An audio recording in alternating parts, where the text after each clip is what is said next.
എടേ, ഇന്നത്തെ ദിവസം സോഷ്യൽ മീഡിയയിൽ ഏറ്റവും കൂടുതൽ ചർച്ച ചെയ്യപ്പെട്ട ഒരു വിഷയമാണ് പ്രമുഖ യൂട്യൂബറുടെ ഭാര്യ ഒളിച്ചോടിപ്പോയ വിഷയം.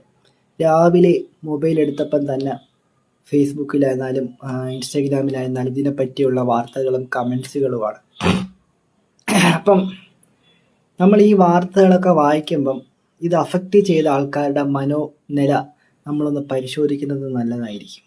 ഈ വാർത്ത വന്നതിന് ശേഷം യൂട്യൂബിലും ഇൻസ്റ്റാഗ്രാമിലും ഫേസ്ബുക്കിലും എല്ലാം ഇതിനെപ്പറ്റിയുള്ള വാർത്തയാണ്. അതും ഈ ഫോട്ടോ ഉൾപ്പെടെ രണ്ടുപേരുടെ ഫോട്ടോ ഉൾപ്പെടെ കൊടുത്ത് അങ്ങ് വാർത്ത അങ്ങ് ഇടുകയാണ് കണ്ടന്റിന് വേണ്ടിയിട്ട്. പക്ഷേ ഇത് അഫക്റ്റ് ചെയ്തിരിക്കുന്നവരുടെ മാനസികാവസ്ഥ എന്താവുമെന്നുള്ളത് ചിന്തിക്കാൻ ആർക്കും കഴിയുന്നില്ല.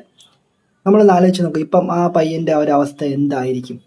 നമുക്ക് ഊഹിക്കാൻ പോലും പറ്റാത്ത രീതിയിലായിരിക്കും ആ പയ്യൻ്റെ ഇപ്പോഴത്തുള്ള അവസ്ഥ. അതുപോലെ ഇവരുടെ ഇടയിൽ എന്താണ് സംഭവിച്ചതെന്നുള്ളത് നമുക്ക് ആർക്കും അറിയില്ല. എന്തുകൊണ്ടാണ് ഇങ്ങനെ സംഭവിച്ചത്, എന്താണ് കാര്യമെന്ന് നമുക്ക് ആർക്കും അറിഞ്ഞൂടാ. അത് അവർക്ക് രണ്ടുപേർക്കും മാത്രമേ അറിയാവൂ.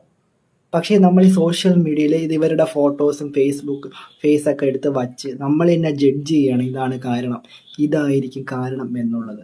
ശരിക്കുമുള്ള കാരണം എന്താണെന്നുള്ളത് ആർക്കും അറിയില്ല. സംഭവം ശരിയാണ്, ഇങ്ങനെ ഒന്ന് സംഭവിച്ചു പോയി.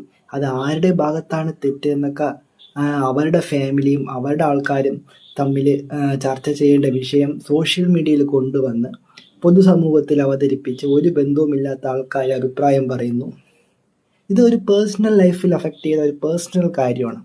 അത് അതിൻ്റേതായ വഴിക്ക് വിടുന്നതിന് പകരം സോഷ്യൽ മീഡിയ മാർക്ക് റീച്ചിന് വേണ്ടിയിട്ട് കണ്ടന്റ് ആക്കുന്നതിനോട് എനിക്ക് താല്പര്യമില്ല.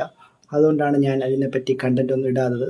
പക്ഷേ ഇതിനെപ്പറ്റി എനിക്ക് പ്രതികരിക്കണമെന്നുണ്ടായിരുന്നു. കാരണം ഇത്തരം വിഷയങ്ങളൊന്നും സോഷ്യൽ മീഡിയ വഴി ഡിസ്കസ് ചെയ്യേണ്ട ഒരു കാര്യവുമില്ല. പേഴ്സണൽ ലൈഫൊക്കെ, വ്യക്തിപരമായ കാര്യങ്ങളൊക്കെ അത് ഇങ്ങനെ സോഷ്യൽ മീഡിയയിൽ വന്ന് കണ്ടന്റ് ഉണ്ടാക്കിയാൽ നാളെ നമ്മുടെ ലൈഫിലെ അത് സംഭവിക്കുമ്പോഴേ നമുക്ക് അതിൻ്റെ ഒരു വേദന മനസ്സിലാവുകയുള്ളൂ എന്നാണ് എനിക്ക് ഈ വിഷയത്തിൽ എനിക്ക് പറയാനുള്ളത്.